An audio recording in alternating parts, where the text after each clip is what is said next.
ಜನನಿ news ಚಾನೆಲ್ಗೆ like ಮಾಡಿ, subscribe ಮಾಡಿ, ಶೇರ್ ಮಾಡುವ ಮೂಲಕ ನಮ್ಮ ಚಾನೆಲ್ಗೆ ಸಹಕರಿಸಿ.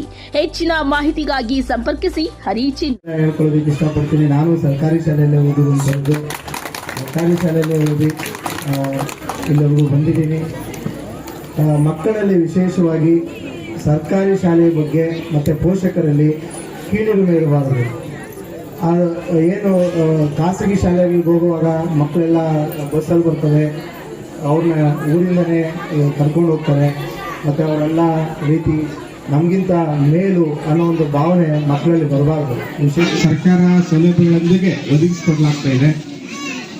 ಆಮೇಲೆ ನಮ್ಮ ಶಿಕ್ಷಕರು ಅಷ್ಟೇ ನಮ್ಮ ಶಾಲೆಗಳಲ್ಲಿ ನಮ್ಮ ಸರ್ಕಾರ ಅಥವಾ ಇಲಾಖೆ ಏನು ಯೋಜನೆಗಳನ್ನು ರೂಪಿಸಿದರೆ ಎಲ್ಲ ಯೋಜನೆಗಳನ್ನು ಕೂಡ ತುಂಬ ಚೆನ್ನಾಗಿ ಅನುಷ್ಠಾನ ಮಾಡ್ತಿದ್ದಾರೆ. ಈ ವರ್ಷ 2025 ಮತ್ತು 26ನೇ ಸಾಲಿನಲ್ಲಿ ನಮ್ಮ ಒಂದು ಸರ್ಕಾರಿ ಶಾಲೆಯಲ್ಲಿ ಈಗಾಗಲೇ ನೀಡ್ತಕ್ಕಂಥ ಸೌಲಭ್ಯಗಳ ಜೊತೆಗೆ 1 ಮತ್ತು 5ನೇ ತರಗತಿಗೆ ನಾವು ದ್ವಿಭಾಷಾ ಮಾಧ್ಯಮ ಆಂಗ್ಲ ಮಾಧ್ಯಮವನ್ನು ಕೂಡ ಇಲ್ಲಿ ಶಾಲೆಯಲ್ಲಿ ಪ್ರಾರಂಭಿಸ್ತಾ ಇದ್ದೇವೆ. ಓದಿರುವಂತಹ ಮಕ್ಕಳು ಇವತ್ತು ರಾಷ್ಟ್ರಪತಿ ಆಗ್ಬೋದು, ಪ್ರಧಾನಮಂತ್ರಿ ಆಗ್ಬೋದು. ಎಕ್ಸಾಂಪಲ್ಗೆ ನಿನ್ನೆ ಬಂದಂತ ಫಲಿತಾಂಶ PUC ಫಲಿತಾಂಶದಲ್ಲಿ ನಮ್ಮ KGF ತಾಲೂಕಿನಲ್ಲಿ ಗೆನೆರಳ್ಳಿ ಶಾಲೆ ಒಂದು ಮಗು ರಾಜ್ಯದಲ್ಲಿ 4ನೇ ಸ್ಥಾನವನ್ನು ಪಡೆದಿದ್ದಾರೆ. 596 ಮಾರ್ಕ್ಸ್ ಅನ್ನು ಪಡೆದಿದ್ದಾರೆ. ರಾಜ್ಯಕ್ಕೆ 4ನೇ ಸ್ಥಾನ ನಮ್ಮ KGF ಗೆನೆರಳ್ಳಿ ಶಾಲೆಯ ಒಂದು ಮಗು. ಪಾಪ ಬಡವರ ಮಗು, ತಂದೆ ಇಲ್ಲ, ಅವ್ರು ಕಷ್ಟಪಟ್ಟು ಸರ್ಕಾರಿಯಲ್ಲಿ ಶಾಲೆಯಲ್ಲಿ ಓದಿ ಇವತ್ತು ರಾಜ್ಯಕ್ಕೆ 4ನೇ ಸ್ಥಾನ ಪಡೆದಿದ್ದಾರೆ. ಅಂದ್ರೆ ನೀವೆಲ್ಲ ಕೂಡ ಸರ್ಕಾರಿ ಶಾಲೆಯಲ್ಲಿ ಅಂತ ಶಿಕ್ಷಕರಿದ್ದಾರೆ ಅಂತ ಅನ್ನೋದನ್ನು ನೀವೆಲ್ಲ ಮನದಟ್ಟು ಮಾಡ್ಕೊಳ್ಬೇಕಾಗಿದೆ. ಸರ್ಕಾರಿ ಶಾಲೆಯಲ್ಲಿ ಶಿಕ್ಷಕ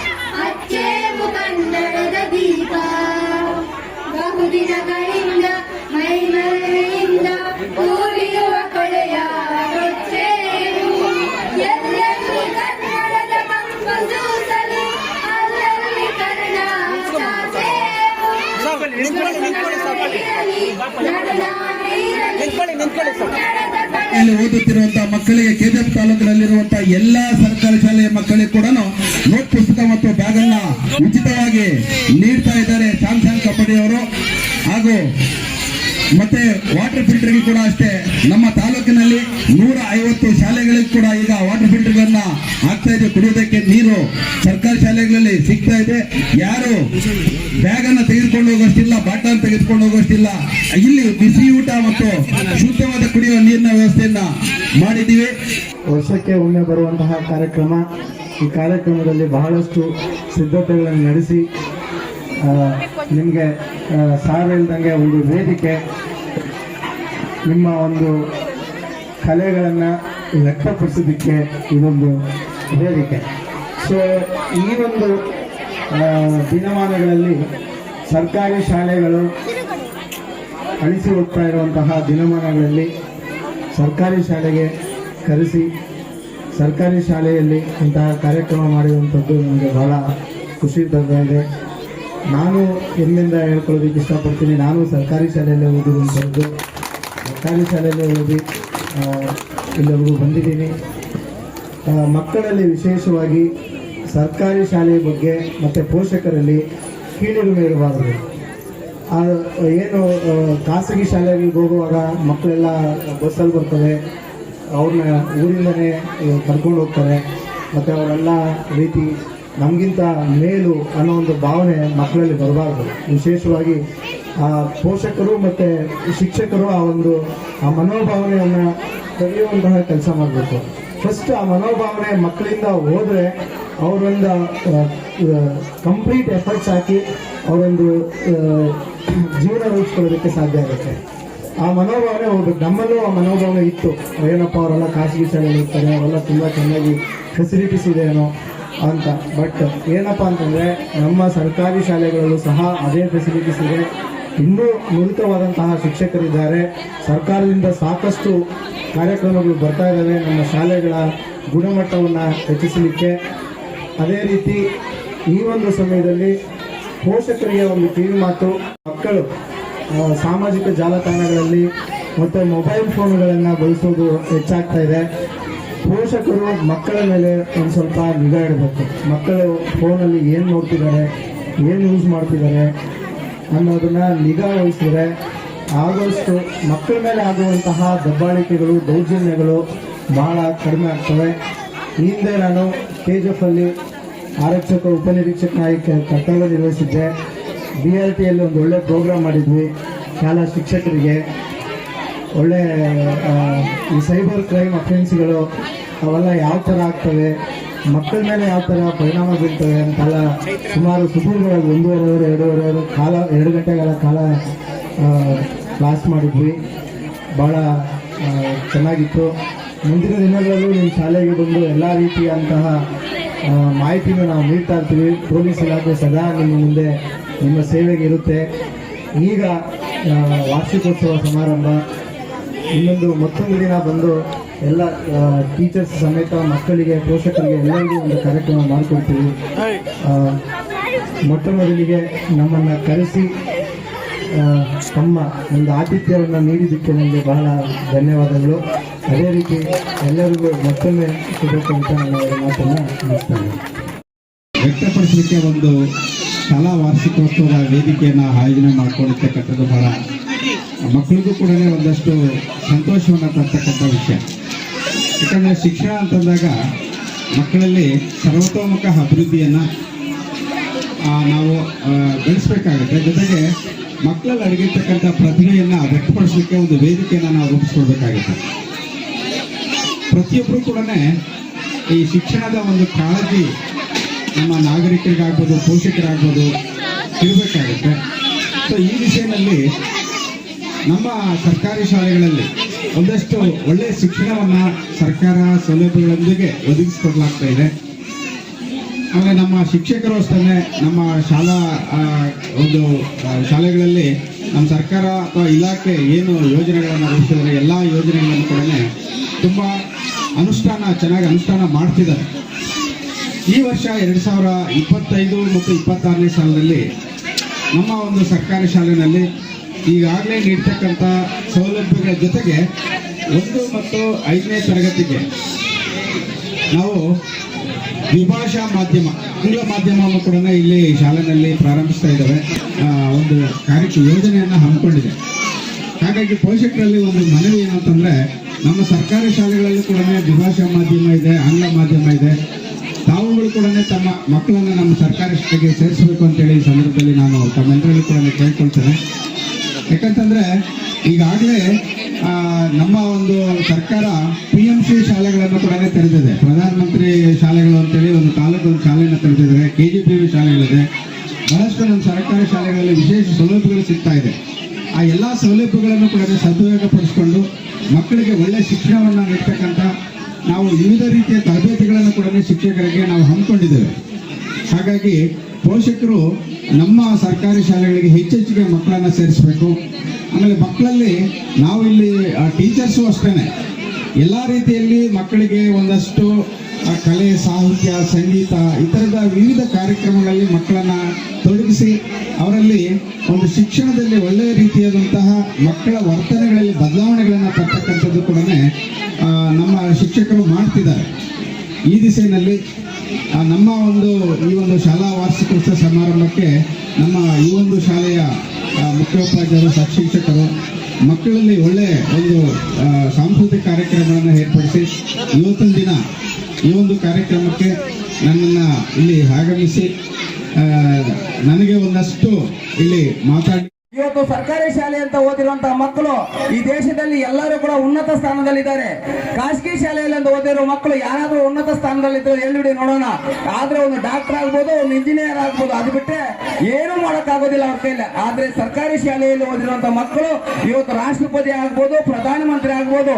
ಎಕ್ಸಾಂಪಲ್ಗೆ ನಿನ್ನೆ ಬಂದಂತ ಫಲಿತಾಂಶ PUC ಫಲಿತಾಂಶದಲ್ಲಿ ನಮ್ಮ KGF ತಾಲೂಕಿನಲ್ಲಿ ಗೆನ್ನೆರಳ್ಳಿ ಶಾಲೆ ಒಂದು ಮಗು ರಾಜ್ಯದಲ್ಲಿ 4ನೇ ಸ್ಥಾನವನ್ನು ಪಡೆದಿದ್ದಾರೆ. 596 ಮಾರ್ಕ್ಸ್ ಅನ್ನು ಪಡೆದಿದ್ದಾರೆ. ರಾಜ್ಯಕ್ಕೆ 4ನೇ ಸ್ಥಾನ ನಮ್ಮ KGF ಗೆನ್ನೆರಳ್ಳಿ ಶಾಲೆಯ ಒಂದು ಮಗು. ಪಾಪ ಬಡವರ ಮಗು, ತಂದೆ ಇಲ್ಲ, ಅವ್ರು ಕಷ್ಟಪಟ್ಟು ಸರ್ಕಾರಿಯಲ್ಲಿ ಶಾಲೆಯಲ್ಲಿ ಓದಿ ಇವತ್ತು ರಾಜ್ಯಕ್ಕೆ 4ನೇ ಸ್ಥಾನ ಪಡೆದಿದ್ದಾರೆ. ಅಂದ್ರೆ ನೀವೆಲ್ಲ ಕೂಡ ಸರ್ಕಾರಿ ಶಾಲೆಯಲ್ಲಿ ಶಿಕ್ಷಕರಿದ್ದಾರೆ ಅಂತ ಅನ್ನೋದನ್ನು ನೀವೆಲ್ಲ ಮನದಟ್ಟು ಮಾಡ್ಕೊಳ್ಬೇಕಾಗಿದೆ. ಸರ್ಕಾರಿ ಶಾಲೆಯಲ್ಲಿ ಶಿಕ್ಷಕರು ಆಯ್ಕೆ ಆಗಬೇಕಾದ್ರೆ ಸುಮಾರು 4 ರಿಂದ 5 ಎಕ್ಸಾಮ್ಗಳನ್ನು ಪಡೆದು ಆಯ್ಕೆ ಆಗಿ ಬರ್ತಾರೆ. ಅಂತಹ ಜ್ಞಾನವನ್ನು ಹೊಂದಿರುವಂತಹ ಶಿಕ್ಷಕರು ನಮ್ಮ ಸರ್ಕಾರಿ ಶಾಲೆಗಳಲ್ಲಿ ಇದ್ದಾರೆ. ಏನು ಈ ಖಾಸಗಿ ಶಾಲೆಗಳಲ್ಲಿ PUC ಅಥವಾ SLC ಫೈಲ್ ಆಗಿರುವಂತಹ ಡಿಗ್ರಿ ಫೈಲ್ ಆಗಿರುವಂತವ್ರು ಅಲ್ಲಿ 10,000 5,000 ರೂಪಾಯಿಗೆ ದುಡ್ಡು ಕೆಲಸ ಮಾಡ್ತಾ ಇರ್ತಾರೆ. ಪಾಪ ಅವ್ರು ನಾವೇನು ದುಡಿಯೋ ಅನ್ನೋಬಾರದು, ಆದ್ರೂ ಕೂಡ ಅಲ್ಲಿ ಯಾವುದೇ ರೀತಿಯ ತರಬೇತಿಗಳನ್ನು ಪಡೆದಿರೋದಿಲ್ಲ. ಅಂತ ಶಾಲೆಗಳಿಗೆ ನೀವು ಮಕ್ಕಳನ್ನು ಕಳಿಸ್ತೀರಿ. ಅಲ್ಲಿ ಬೇರೆ ಏನು ಓದು ಬರಿ ಮನೆಗೆ ಬಂದ ತಕ್ಷಣ ಮಮ್ಮಿ ಅಂದ್ರೆ ಸಾಕು, ಡ್ಯಾಡಿ ಅಂದ್ರೆ ಸಾಕು. ಇಂತಹ ಮನೋಭಾವನೆ ಇಟ್ಕೊಂಡ್ರೆ ನಿಜವಾಗ್ಲೂ ಕೂಡ ಮಕ್ಕಳಲ್ಲಿ ಉತ್ತಮವಾದಂತಹ ಮೌಲ್ಯಗಳನ್ನು ಬೆಳೆಸೋದಕ್ಕಾಗೋದಿಲ್ಲ. ನಮ್ಮ ಸರ್ಕಾರಿ ಶಾಲೆಗಳಲ್ಲಿ ಎಲ್ಲಾ ರೀತಿಯ ಮೌಲ್ಯಗಳನ್ನು ಬೆಳೆಸ್ತೀವಿ. ಕಷ್ಟ ಅಂದ್ರೆ ಏನು, ಕಸ ಯಾವ ರೀತಿ ಗುಡಿಸ್ಬೇಕು, ಆಮೇಲೆ ಏನೇನು ಬೇಕೋ ಅವೆಲ್ಲ ಮೌಲ್ಯಗಳನ್ನ ಬೆಳೆಸ್ತೀವಿ ಅಂತ. ಸರ್ಕಾರದಿಂದ ಬರುವಂತ ಸೌಲಭ್ಯಗಳ ಜೊತೆಗೆ ನಾವು ಎಲ್ಲ ಸಂಘಟನೆಗಳು ಸೇರಿ ಕೋಲಾರದಲ್ಲಿ ಗೆಳೆಯರ ಬಳಗದ ಅಧ್ಯಕ್ಷರಾದಂತಹ ಶ್ರೀಯುತ ನಾರಾಯಣಸ್ವಾಮಿ ಸಾರ್ ಅವರು ಜೊತೆಯಲ್ಲಿರುವಂತಹ ವೀರೇನಗೌಡರ ಜೊತೆ ಸೇರಿಕೊಂಡು ನಮ್ಮ ಸರ್ಕಾರಿ ಶಾಲೆಯಲ್ಲಿ ಓದುತ್ತಿರುವಂತಹ ಎಲ್ಲ ಮಕ್ಕಳಿಗೂ ಕೂಡ 1 ರಿಂದ 5ನೇ ತರಗತಿ ಓದುವಂತಹ ಎಲ್ಲ ಮಕ್ಕಳಿಗೂ ಬ್ಯಾಗು ಮತ್ತು ಲೇಖನಿ ಸಾಮಗ್ರಿಗಳನ್ನ ಕೊಡ್ತಾ ಇದ್ದೀವಿ. ಈ ವರ್ಷ ಕೂಡ ಅಷ್ಟೇ ಸರ್ಕಾರಿ ಶಾಲೆಯಲ್ಲಿ ಓದುತ್ತಿರುವಂತಹ ಮಕ್ಕಳಿಗೆ KGF ತಾಲೂಕಿನಲ್ಲಿರುವಂತಹ ಎಲ್ಲಾ ಸರ್ಕಾರಿ ಶಾಲೆಯ ಮಕ್ಕಳಿಗೆ ಕೂಡ ನೋಟ್ ಪುಸ್ತಕ ಮತ್ತು ಬ್ಯಾಗ್ ಅನ್ನ ಉಚಿತವಾಗಿ ನೀಡ್ತಾ ಇದ್ದಾರೆ ಸ್ಯಾಮ್ಸಂಗ್ ಕಬಡ್ಡಿ ಅವರು. ಹಾಗೂ ಮತ್ತೆ ವಾಟರ್ ಫಿಲ್ಟರ್ಗೆ ಕೂಡ ಅಷ್ಟೇ ನಮ್ಮ ತಾಲೂಕಿನಲ್ಲಿ 150 ಶಾಲೆಗಳಿಗೆ ಕೂಡ ಈಗ ವಾಟರ್ ಫಿಲ್ಟರ್ಗಳನ್ನ ಹಾಕ್ತಾ ಇದೆ. ಕುಡಿಯೋದಕ್ಕೆ ನೀರು ಸರ್ಕಾರಿ ಶಾಲೆಗಳಲ್ಲಿ ಸಿಗ್ತಾ ಇದೆ. ಯಾರು ಬ್ಯಾಗ್ ಅನ್ನ ತೆಗೆದುಕೊಂಡು ಹೋಗೋಷ್ಟಿಲ್ಲ, ಬಾಟಲ್ ತೆಗೆದುಕೊಂಡು ಹೋಗೋಷ್ಟಿಲ್ಲ. ಇಲ್ಲಿ ಬಿಸಿ ಊಟ ಮತ್ತು ಶುದ್ಧವಾದ ಕುಡಿಯುವ ನೀರಿನ ವ್ಯವಸ್ಥೆಯನ್ನ ಮಾಡಿದ್ದೀವಿ. ದಯವಿಟ್ಟು ತಮ್ಮಲ್ಲಿ ಮನವಿ ಮಾಡಿಕೊಳ್ಳೋದಿಷ್ಟೇ, ಖಾಸಗಿ ಶಾಲೆಗಳ ವ್ಯಾಮೋಹವನ್ನು ಬಿಟ್ಟು ಸರ್ಕಾರಿ ಶಾಲೆಗೆ ಸೇರಿಸಿ. ಈ ವರ್ಷದಿಂದ 2026-27ರಲ್ಲಿ ಎಲ್ಲ ಸರ್ಕಾರಿ ಶಾಲೆಗಳಲ್ಲಿ ಕೂಡ ಆಂಗ್ಲ ಮಾಧ್ಯಮ ಪ್ರಾರಂಭ ಆಗ್ತಾ ಇದೆ. ದಯವಿಟ್ಟು ತಮ್ಮ ಮಕ್ಕಳನ್ನ ಸರ್ಕಾರಿ ಶಾಲೆಗೆ ಸೇರಿಸಿ ಶಾಲೆಗಳನ್ನ ಉಳಿಸೋದಕ್ಕೆ ಪ್ರಯತ್ನ ಪಡಬೇಕಾಗಿ ಎಲ್ಲಾ ಪೋಷಕರಲ್ಲಿ ಮನವಿ ಮಾಡುತ್ತಾ, ಮತ್ತೆ ವಿದ್ಯಾದಾನ ಟ್ರಸ್ಟ್ ಇಂದ ನಿಮ್ಮ ಶಾಲೆಯ ಮಕ್ಕಳಿಗೆ ಕೂಡ ಒಂದು ಟ್ರ್ಯಾಕ್ ಶೂಟ್ ಅನ್ನು ಕೊಟ್ಟಿದ್ದೀವಿ. ಮೆರೂನ್ ಕಲರ್ ಗೊತ್ತಲ್ವಾ? ಪ್ರತಿ ವರ್ಷ ಕೂಡ ನಮ್ಮಲ್ಲಿರುವಂತಹ ಒಂದು 20 ರಿಂದ 22 ಶಾಲೆಯ ಮಕ್ಕಳಿಗೆ ಟ್ರ್ಯಾಕ್ ಶೂಟ್ ಅನ್ನ ಉಚಿತವಾಗಿ ಕೊಡ್ತಾ ಇದ್ದೀವಿ. ಸರ್ಕಾರ 2 ಜೊತೆ ಕೊಟ್ಟರೆ ನಾವು 1 ಜೊತೆಯನ್ನು ಕೊಟ್ಟು ಖಾಸಗಿ ಶಾಲೆಗೆ ಮತ್ತು ಸರ್ಕಾರಿ ಶಾಲೆಗೆ ಇರುವಂತ ವ್ಯತ್ಯಾಸ, ಖಾಸಗಿ ಶಾಲೆ ಮಕ್ಕಳಿಗಿಂತ ನಮ್ಮ ಸರ್ಕಾರಿ ಶಾಲೆ ಮಕ್ಕಳು ವಿದ್ಯಾವಂತರಾಗಿದ್ದಾರೆ, ಬುದ್ಧಿವಂತರಾಗಿದ್ದಾರೆ. ನಮ್ಮಲ್ಲಿರೋರು ಯಾರು ದಡ್ಡ ಮಕ್ಕಳಲ್ಲ, ಬುದ್ಧಿವಂತ ಮಕ್ಕಳು ಹೆಚ್ಚಿನ ಒಂದು ಪ್ರತಿಭೆಯನ್ನ ಹೊಂದ್ತಾ ಇದ್ದಾರೆ. ಗೆನ್ನೇರಳ್ಳಿ ಶಾಲೆಯ ಮಕ್ಕಳು, ಗೆನ್ನೇರಳ್ಳಿ ಶಾಲೆಯಲ್ಲಿ ಓದಿದಂತ ಒಂದು ಮಗು 596 ಅಂಕ ಪಡೆದಿತ್ತು. ಕಲ್ಲಾ ವ್ಯವಸ್ಥೆಯಲ್ಲಿ ಓದಿದಂತ ಒಂದು ಮಗು 595 ಅಂಕಗಳನ್ನ ಪಡೆದು ರಾಜ್ಯದಲ್ಲಿ 5ನೇ ಸ್ಥಾನವನ್ನು ಪಡ್ಕೊಂಡಿದ್ದಾರೆ. ಅಂದ್ರೆ ಆ ಮಕ್ಕಳ ಒಂದು ಎಫೆಕ್ಟ್ ಹೆಂಗಿರ್ತದೆ, ಎಲ್ಲ ಸರ್ಕಾರಿ ಶಾಲೆಗಳಲ್ಲೇ ಓದಿರೋದು. ಆದ್ರೆ ನಾವು ಖಾಸಗಿ ಶಾಲೆಗೆ ಕಳಿಸ್ತಾ ಇದ್ದೀವಿ. ಯಾರಾದರೂ ಅಷ್ಟು ಅಂಕಗಳನ್ನ ನಮ್ಮ ಸರೌಂಡಿಂಗ್ ಅಲ್ಲಿ ಪಡ್ಕೊಂಡಿದಾರಾ? ಅದನ್ನು ನಾವು ಪ್ರಶ್ನೆ ಮಾಡ್ಕೋಬೇಕು. ಜೊತೆಗೆ ಸರ್ಕಾರಿ ಶಾಲೆಯ ಮಗು ಎಲ್ಲಿ ಯಾರು ಹೋಗ್ತಾ ಇರ್ತಾರೆ, ಅವನ ಮುಂದಿನ ಜೀವನವನ್ನು ಅವನು ಯಾವ ರೀತಿ ರೂಪಿಸ್ಕೋಬೇಕಂತ ರೂಪಿಸ್ಕೊಳ್ತಾರೆ. ಆದ್ರೆ ಖಾಸಗಿ ಶಾಲೆಗಳಲ್ಲಿ ಅದು ಬರೋದಿಲ್ಲ. ದಯವಿಟ್ಟು ಆ ಒಂದು ವ್ಯಾಮೋಹವನ್ನು ಬಿಟ್ಟು ಸರ್ಕಾರಿ ಶಾಲೆಗಳಿಗೆ ಕಲಿಸಿ ಹೆಚ್ಚಿನ ಒಂದು ಅಭಿವೃದ್ಧಿಯನ್ನ ಪಡೆಯೋದಕ್ಕೆ ಸಿದ್ಧರಿದ್ದಾರೆ. 4 ಜನ ಒಳ್ಳೆಯ ಒಂದು ಗುಣವಂತರಿದ್ದಾರೆ. ನಿಮ್ಮ ಊರಿಗೆ ಈ 4 ಜನ ಶಿಕ್ಷಕರು ಬಂದಿರೋದು ನಿಮ್ಮ ಭಾಗ್ಯ. ಆ ಮಕ್ಕಳ ಒಂದು ಪ್ರವೃತ್ತಿಯನ್ನ ಬೆಳೆಸ್ಕೊಳ್ಳೋದು ನಿಮ್ಮ ಕೈಯಲ್ಲಿದೆ, ನಿಮ್ಮ ಶಾಲೆಯನ್ನು ಉಳಿಸ್ಕೊಳ್ಳೋದು ನಿಮ್ಮ ಕೈಯಲ್ಲಿದೆ. ದಯವಿಟ್ಟು ನಿಮ್ಮಲ್ಲಿ ಮನವಿ ಮಾಡ್ಕೊಳ್ತಾ ಇದ್ದೇವೆ, ಯಾರು ಖಾಸಗಿ ಶಾಲೆ ಕಳಿಸ್ತಾ ಇದ್ದೀರಾ ಆ ಮಕ್ಕಳನ್ನ ಹೋದ ವರ್ಷಕ್ಕೆ ಈ ಒಂದು ಸರ್ಕಾರಿ ಶಾಲೆಯಲ್ಲಿ ಸೇರಿಸಿ ಮಕ್ಕಳ ಒಂದು ಗುಣಮಟ್ಟವನ್ನು ಹೆಚ್ಚಿಸ್ಕೋಬೇಕಂತ ತಮ್ಮಲ್ಲಿ ವಿನಂತಿ ಮಾಡ್ಕೊಳ್ತಾ, ಶಾಲೆಗಳಿಗಿಂತ ನಮ್ಮ ಶಾಲೆಗಳು ಯಾವುದೇ ರೀತಿಯ ಕಡಿಮೆ ಇಲ್ಲ ಅನ್ನೋ ಉದ್ದೇಶ ಇಟ್ಕೊಂಡು ನಮ್ಮ ಸರ್ಕಾರ ಮತ್ತು ನಮ್ಮ ಶಾಲೆಯ ಸಿಬ್ಬಂದಿ ವರ್ಗದವರು ಕೂಡ ಇಂತಹ ಕಾರ್ಯಕ್ರಮಗಳನ್ನು ಹಾಕೊಂಡು ಬರ್ತಾ ಇರೋದು ನಮ್ಮೆಲ್ಲರಿಗೂ ಕೂಡ ತಿಳಿದಿರುವಂತಹ ವಿಷಯ. ನಮ್ಮ ಸರ್ಕಾರಿ ಶಾಲೆಗಳಲ್ಲಿ ಯಾವುದೇ ರೀತಿಯಂತ ಖಾಸಗಿ ಶಾಲೆಗಳಿಗಿಂತ ಕಡಿಮೆ ಇಲ್ಲ ಅನ್ನೋದನ್ನು ನಾವೆಲ್ಲ ಕೂಡ ಇವಾಗ ತೋರಿಸ್ಕೊಡ್ತಾ ಇದ್ದೀವಿ. ಇದೇ ಕಾರ್ಯಕ್ರಮವು ಖಾಸಗಿ ಶಾಲೆಯಲ್ಲಿ ನಡೀಬೇಕಾದ್ರೆ ಒಂದು ಮಗುವಿಂದ 5 ರಿಂದ 6 ಸಾವಿರ ವಸೂಲು ಮಾಡಿ ಇಂತಹ ಕಾರ್ಯಕ್ರಮ ಮಾಡ್ತಾ ಇದ್ರು.